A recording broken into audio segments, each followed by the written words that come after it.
So let us now first simply implement the feed forward part. अभी तक जितना हमने सीखा है ना, फीड फॉरवर्ड जो हमने सीखा है उसको इम्प्लीमेंट करके आते हैं। और फीड फॉरवर्ड को इम्प्लीमेंट करने के लिए हम लोग जितना भी इम्प्लीमेंटेशन है वो सब कुछ अपना गूगल कोलैब पर करने वाले हैं।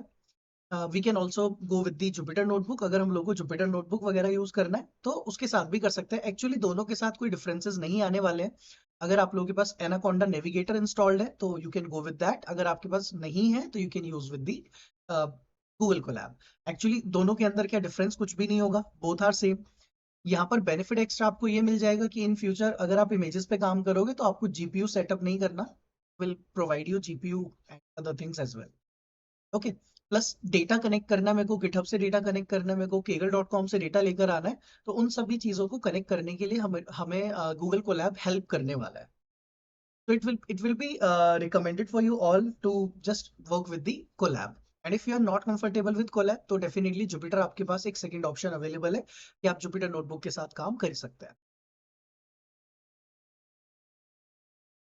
ऑलराइट, तो अब सबसे पहला काम ये करना है हम लोगों ने कि I am going to simply start with the numpy।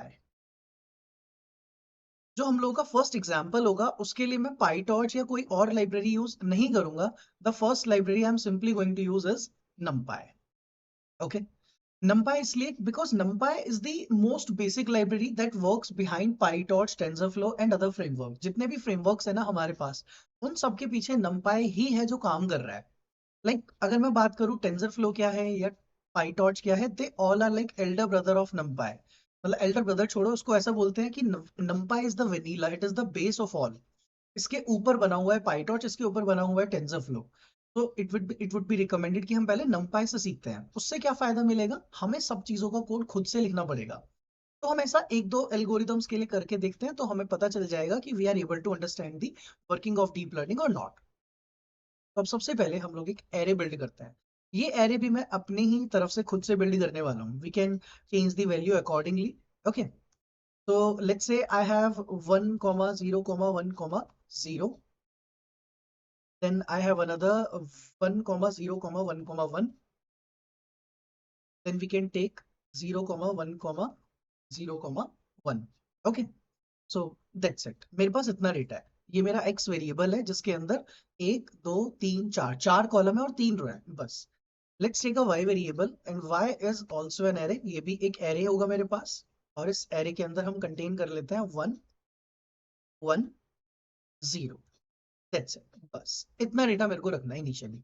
Now if you want to understand कि ये डेटा कैसा दिखता है, आप ऐसा सोच सकते हो कि यू हैव फोर कॉलम्स, आपके पास चार कॉलम है, x1, x2, x3, x4 and then you have y। तो x1 क्या है हमारे पास, 1 0 1 0, देन y इज 1। उसके बाद है हमारे पास 1 0 1 1, देन y इज अगेन 1। फिर लास्ट में अगर आपके पास आता है 0 1 0 1 तो y क्या है, 0। दिस इज द डेटा जिस पर मेरे को ट्रेनिंग करनी है, जिस पर मेरे को डीप लर्निंग लगाना है। That's it. सिर्फ इतने डेटा पर काम करते हैं इनिशियली। बाद में क्या होगा, डेटा बदल जाएगा, डेटा बड़ा हो जाएगा, छोटा हो जाएगा। तो एल्गोरिदम वही रहने वाली है, algorithm is not going to change. तो सबसे पहले हम लोग को फीड फॉरवर्ड अप्लाई करना शुरू करना है। अब अगर हमें फीड फॉरवर्ड अप्लाई करना है वो भी स्क्रैच से, without any library like TensorFlow और पाइटॉर्च, तो हमें ना कुछ कुछ फॉर्मूले खुद से लिखने पड़ेंगे। For example we have to write the formula of sigmoid, क्योंकि हम सिग्मॉइड को as a activation function use करने वाले हैं। ओके। एक्टिवेशन फंक्शन कौन होगा हमारा, सिग्मॉइड। तो इसको आप x पास करोगे। अब सिग्मॉइड का हमारे पास फॉर्मूला क्या होता है, what is the formula for the sigmoid, that is 1/1 plus e raise to the power minus x। This is the formula. तो ये फॉर्मूला लगाकर आते हैं। तो it will simply return you 1/1 plus np dot exponent of minus x। ये हमारा activation function आ गया यहाँ पर। After implementing with the activation function, now the next thing, इसके बाद क्या करना है हमें, we have to initialise all the variables. अपने सभी वेरिएबल्स को इनिशियलाइज करना शुरू करते हैं। जैसे कि कौन कौन से वेरिएबल्स आपको चाहिए होंगे, आपको इनपुट लेयर चाहिए, आपको हिडन लेयर चाहिए, आपको आउटपुट लेयर चाहिए, आपको वेट्स चाहिए, ये सब इनिशियलाइज करना है। तो पहले हम डिस्कस करते हैं कि अगर ये डेटा होगा, दिस इज द डेटा, तो इनपुट लेयर के अंदर कितने न्यूरॉन्स होने चाहिए।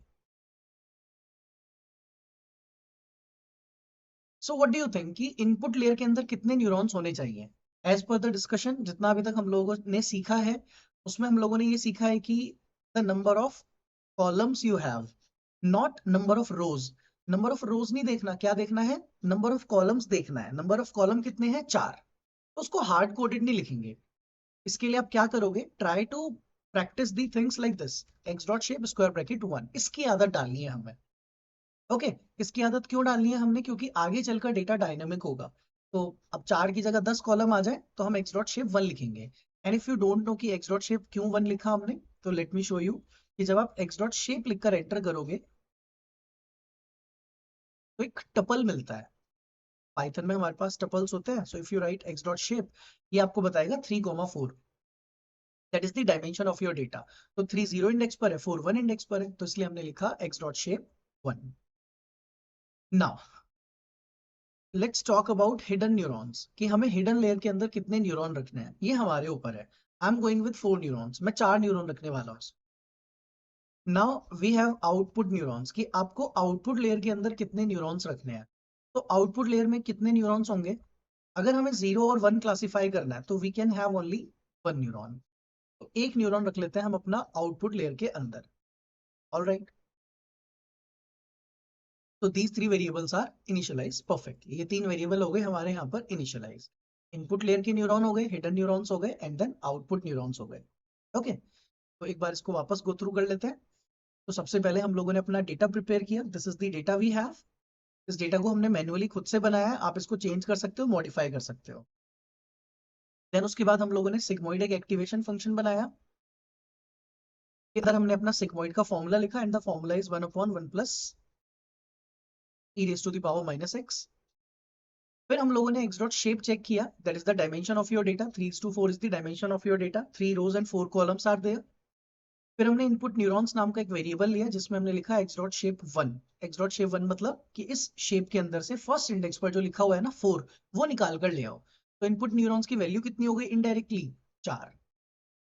तो इसलिए हमने क्या लिख दिया है यहाँ पर? x dot shape square bracket 1। Hidden neurons हमने खुद से इनिशियलाइज किया है 4। ओके, हिडन न्यूरॉन को हम लोगों ने खुद से लिख दिया 4, और आउटपुट न्यूरॉन में डाल दिया 1, क्योंकि या तो 0 आएगा या 1 आएगा। ओके, तो let me write comments here as well. मैं कमेंट्स में लिख देता हूँ कि जो हमारे इनपुट लेयर के न्यूरॉन होते हैं वो हमेशा नंबर ऑफ कॉलम्स के बराबर होंगे। लेयर न्यूरॉन्स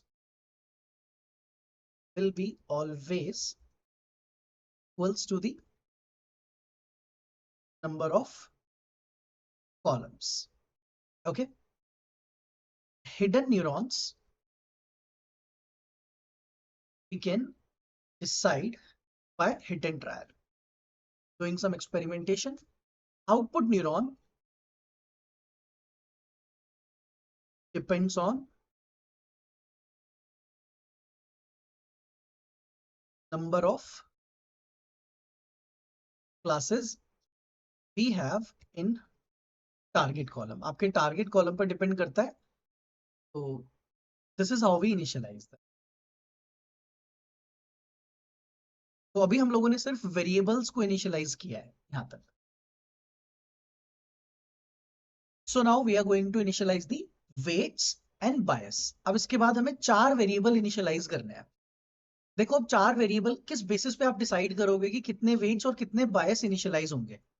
अगर हम बात करें अपने इस पर्टिकुलर इनिशियलाइजेशन के बारे में, जो हमने किया है उसमें हमने क्या किया कि इनपुट लेयर के अंदर हमें पता है 4 न्यूरॉन है। इनपुट लेयर के अंदर कितने न्यूरॉन है? 4। हिडन लेयर के अंदर हमने 4 न्यूरॉन रखे, फिलहाल उसको 3 कर देते हैं। ओके, जस्ट मैंने चेंज कर दिया, कोई फर्क नहीं पड़ेगा। अभी अभी चला के देखेंगे तब पता चलेगा, हाँ जी 3 रखने हैं 4 रखने हैं। अभी 3 कर देते हैं ताकि कंफ्यूजन ना हो, इसलिए। और फिर आउटपुट लेयर के अंदर एक न्यूरॉन। अभी हमारा जो स्ट्रक्चर है ना डीप लर्निंग का, वो ऐसा दिखता है।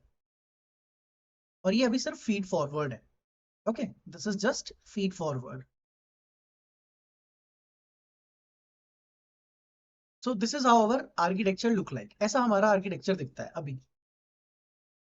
अब क्या होगा कि हम लोगों को वेट्स एंड बायस इनिशियलाइज करना है।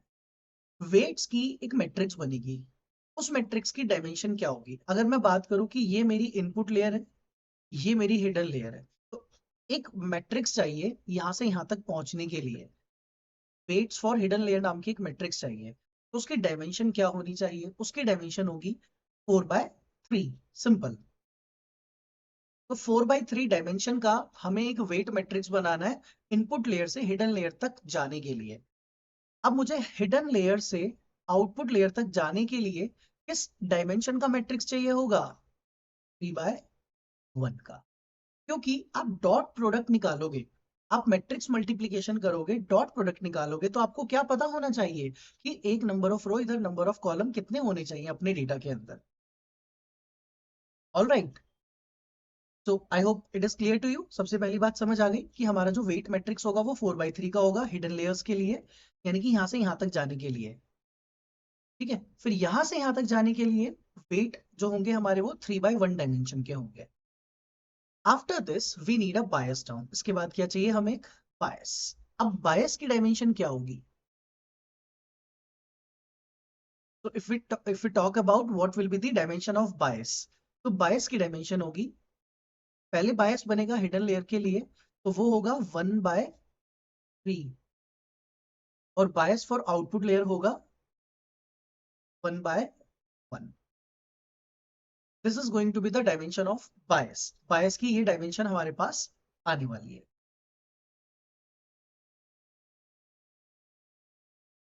ओके, तो अब इसको मैथमेटिकली भी समझते हैं तो हमें क्लियर होगा कि क्या एग्जैक्टली चलने क्या वाला है। तो सबसे पहले आप इनपुट लेयर से हिडन लेयर जाओगे। अब आपको इक्वेशन पता है क्या होती है, xi डॉट WHI। ओके, तो जितने भी अपने एक्स पैरामीटर है उनकी इस वेट मैट्रिक्स से मल्टीप्लाई होगी, तो आप पहुंच जाओगे अपनी हिडन लेयर पर। उस हिडन लेयर पर जाकर हम अप्लाई करेंगे कोई एक्टिवेशन। वहां जाकर आप क्या अप्लाई करोगे, कोई एक्टिवेशन। उस एक्टिवेशन को अप्लाई करने के बाद हम लोग जाकर, अच्छा साथ में बायस टर्म भी होगा, मैंने बायस नहीं लिखा यहाँ पर, लेट मी राइट। तो अब इक्वेशन क्या है, xi dot WHI plus bias for hidden. उसको हिडन लेयर तक पहुंचाने के लिए ये इक्वेशन को यूज किया गया, हिडन लेयर पर जाकर एक्टिवेशन लगाया, एक्टिवेशन लगाने के बाद now I have some input over here. अब ये नया इनपुट है जिसका नाम मैंने z रख दिया। तो अब ये चलेगा ZI dot W of output layer I plus bias for output layer I। इसको किसको दे दिया जाएगा, आउटपुट लेयर को, और आउटपुट उस पर जाकर क्या लगा देगा, एक्टिवेशन। ये हमारा कोड होने वाला है, this is the code we are going to write for this particular architecture. तो अब कौन किससे मल्टीप्लाई होगा, ये आपको इजीली समझ आ रहा है यहाँ से, कि मैं एक्स आई की अपने इस एक्स वेरिएबल, अपने पास एक्स वेरिएबल है ना ऑलरेडी, तो उस एक्स वेरिएबल का डॉट निकालेंगे डब्ल्यू एच के साथ, उसमें ऐड कर देंगे बी एच। ये मिला मेरे को एफ एक्स। उसको उठाकर मैं अपने सिग्मोइड में पास करूंगा, सिग्मोइड मेरे को एक वैल्यू निकाल के देगा, उसको मैं डब्ल्यू ओ के साथ डॉट निकाल के बी ओ के साथ ऐड करके आउटपुट को दे दूंगा। आउटपुट उस पर एक्टिवेशन लगा के आपको एक वाई प्रिडिक्शन दे देगा। ऑलराइट, तो this is gonna be the architecture. ये हमारा आर्किटेक्चर है जो बना है, और इसी के लिए हमें इनिशियलाइजेशन करनी है। पहले इनिशियलाइजेशन कर लेते हैं, फिर उसके बाद डिस्कस करते हैं पहले कुछ कुछ चीजें। तो first of all I need weights for hidden layer. तो अभी हमने डिस्कस किया कि वेट्स जो हिडन लेयर के जो डायमेंशन होगी वो होगी number of features, number of column in the data and hidden neurons. तो हम एक रैंडम डेटा बनाएंगे, np dot random dot uniform use कर लेते हैं, तो एक यूनिफॉर्म डिस्ट्रीब्यूशन पर काम कर रहे हैं हम सपोज, और उसके अंदर आपको साइज पास करना है। तो साइज क्या होगा, input neurons by hidden neurons. ये होगा वेट्स फॉर हिडन लेयर का एक मैट्रिक्स। फिर ऐसे ही आपको चाहिए बायस फॉर हिडन लेयर, उसके लिए भी np डॉट, फिर इसी को कॉपी पेस्ट कर लेते हैं, और यहाँ इनपुट न्यूरॉन की जगह क्या आ जाएगा, बस 1। फिर ये दो लाइन कॉपी पेस्ट करते हैं, 1 फॉर द आउटपुट, तो ये हो गया वेट्स फॉर आउटपुट लेयर। तो ये इसकी डायमेंशन क्या होगी, hidden neurons by output neurons. और फिर finally bias for output layer हमें बनाना है, तो बायस फॉर आउटपुट लेयर की डायमेंशन क्या होगी, 1 बाय आउटपुट न्यूरॉन्स। तो ऐसे करके मेरे पास ना 4 वेरिएबल इनिशियलाइज हो गए हैं, weights for hidden, bias for hidden, weights for output, bias for output. Now finally implement करना शुरू करते हैं अब हम अपने, कि इनपुट लेयर से हिडन लेयर तक जाना है, तो the process we are going to apply is the feed forward. Feed forward देख रहे हैं अभी हम लोग। तो फीड फॉरवर्ड में सबसे पहला काम क्या होता है, स्टेप नंबर 1 क्या है मेरा, स्टेप 1 ये है कि apply dot product and add bias. तो बेसिकली जो इक्वेशन थी हमारी उसकी बात चल रही है यहाँ पे, कि F X is equals to X dot W plus B, और x डॉट डब्ल्यू की जगह डब्ल्यू एच लिख देते हैं। ये हमारा स्टेप नंबर 1 है। तो ऐसा करने के लिए हम लोग लिखते हैं np डॉट, numpy के पास डॉट नाम का मेथड है, उसमें x वेरिएबल गया और दूसरा आपका वेट्स ऑफ हिडन गया। तो आप इन दोनों मैट्रिसेस का क्या निकालेंगे, डॉट प्रोडक्ट निकालेंगे सबसे पहले। तो डॉट प्रोडक्ट देखते हैं क्या आया, ये देखो, ये मैंने x का डॉट प्रोडक्ट निकाला वेट्स ऑफ हिडन के साथ। इतना करने के बाद मेरे को आउटपुट मिला। अब उस आउटपुट की जो डायमेंशन है मेरे पास वही है जो मेरे पास एक्स वेरिएबल की थी, दैट इज 3/4। फिर इसमें बोला जाता है कि you have to add the bias, तो इसमें अपना बायस ऑफ हिडन भी ऐड कर देते हैं। Now let's see the output. तो this is how your matrix will be after the first step, यानी कि जब मैं इनपुट लेयर से हिडन लेयर तक जाऊंगा तो इतना काम हो चुका होगा। तो इसको एक वेरिएबल में डाल देते हैं F x. I hope that is clear till here. Now, after the first step, let's go to step number 2. Step number 2 is the apply activation function. एक activation function apply करना है। Activation function हम लोगों ने एक function बनाया है जिसका नाम रखा है sigmoid। तो हम क्या करेंगे, sigmoid के अंदर पास करेंगे अपने fx वेरिएबल को, and in return you will get your hidden layer। बदले में क्या मिलेगी आपको, hidden layer. Hidden layer variable में क्या लिखा है जाकर देख सकते हो आप, सब कुछ 0 से 1 के बीच में आ गया देखो। क्योंकि मैंने बोला आपको कि अगर सिग्मॉइड आप कभी भी यूज करते हैं तो वो जितना भी आउटपुट है इनपुट है कुछ भी है वो 0 से 1 के बीच में आ जाता है, उसका फॉर्मूला ही ऐसा है। So now we have implemented 2 step, 2 step हो गए हमारे। अब आप हिडन लेयर पर आ चुके हो। अब यही 2 स्टेप रिपीट होंगे आउटपुट लेयर के लिए। Now the step number 3 is apply dot product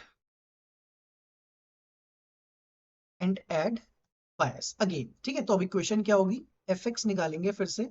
इस बार एक्स की जगह हिडन लेयर का डॉट निकाला जाएगा किसके साथ, वेट्स फॉर आउटपुट लेयर के साथ, और ऐड भी किसको करेंगे, बायस फॉर आउटपुट को। यहाँ पे बायस कौन था, हिडन। ऑलराइट, और तो ये स्टेप नंबर 3 कैसे इंप्लीमेंट होगा, एनपी डॉट निकाला, किस किस का डॉट निकालना है, हिडन लेयर का डॉट निकालना है हम लोगों को किसके साथ, वेट्स ऑफ आउटपुट लेयर के साथ। और क्या ऐड कर देंगे इसके अंदर, बायस फॉर आउटपुट। ठीक है जी, इसका नाम एफ एक्स रख सकते हो, जो भी रखना है, या फिर डायरेक्टली ये हमारा क्योंकि आउटपुट लेयर के पास जाने वाला है तो एफ एक्स अंडरस्कोर कर दिया मैंने इसका नाम। ओके, तो ये हो गया आपका स्टेप नंबर 3। साथ साथ एक काम कर लेते हैं, हम अपने सभी वेरिएबल्स को प्रिंट करके देख लेते हैं। जैसे एफ एक्स अंडरस्कोर को प्रिंट करते हैं तो 3/1 की मैट्रिक्स आ गई हमारे पास एक। ठीक है, और क्योंकि देखो आउटपुट जो जाने वाला है वो 3 ही तो न्यूरॉन्स है ना जो आउटपुट लेयर को मिलने वाले हैं, और इधर से हमारे पास जितने भी ये बायस हिडन और बायस आउटपुट वेरिएबल है उनकी मैट्रिक्स, वेट्स की मैट्रिक्स, सबकी मैट्रिक्स आप देख सकते हो। जैसे मैं आपको बायस हिडन की मैट्रिक्स दिखा देता हूँ पहले, फिर मैं बायस आउटपुट की मैट्रिक्स दिखा देता हूँ। तो वो तो आ गई आपके पास 1/4, और ये आ गई आपके पास ओनली 1।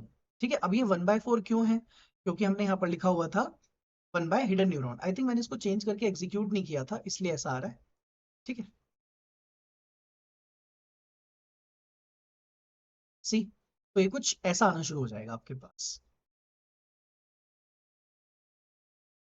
तो अब हम लोगों के पास यहाँ तक इतना निकल के आ गया है, डॉट प्रोडक्ट आपने निकाला। Now you are finally on the output layer. और आखिरी स्टेप क्या होता है? Apply the activation on output layer. तो एक बार पहले हम उसको इंप्लीमेंट कर लेते हैं। Let me first implement that. तो सिग्मोइड लगाना है आपको किस पर? fx अंडरस्कोर पर। That will give you the output layer. बदले में क्या मिलेगा मेरे को? Output layer. आउटपुट लेयर का मतलब है now you are getting the output. यह है आपकी वाई प्रिडिक्शन। एक्चुअली इसमें हम लोग भी डॉट किया, बायस निकाला, सिग्मॉइड में आपने एफ एक्स अंडरस्कोर पास किया, तो आपको क्योंकि यहाँ पे 1/3 हम लोगों ने पास किया था, तो ये 3 आउटपुट निकल के आए हैं आपके पास। अगर आप याद करो वापस, तो y वेरिएबल क्या था? Actual y। एक्चुअल y था 1 1 0। आउटपुट क्या आया है? 0.73 0.74 0.73। अगर इसको राउंड ऑफ करेंगे तो 1 1 1 आएगा हमारा y कैप। उसका मतलब ये गलत है ना? क्योंकि गलत तो हो गई ना। इनिशियली तो आपने वेट्स रैंडमली लिए, अभी तो ऑप्टिमाइजेशन अब यहाँ से शुरू होगी। अभी तो हमारी मशीन को कुछ पता ही नहीं है, अभी तो मशीन ट्रेन ही नहीं हुई है। अभी तक तो सिर्फ क्या हुआ है? मशीन को तो सिर्फ इनपुट मिला, उस इनपुट पर कुछ कैलकुलेशन हुई है, दैट्स इट। अभी तक सिर्फ इतना काम हुआ है। Now after that we have to talk about कि मुझे मशीन को ऑप्टिमाइज करना है, यानी कि अपने वेट्स को अपडेट करूं ताकि एरर कम होना शुरू हो जाए, एक्यूरेसी सही तरफ जाए, आउटपुट सही आना शुरू हो जाए। उसके लिए हम पढ़ेंगे इसके बाद बैक प्रोपेगेशन। तो ये हमारा फीड फॉरवर्ड इंप्लीमेंट हो गया यहाँ।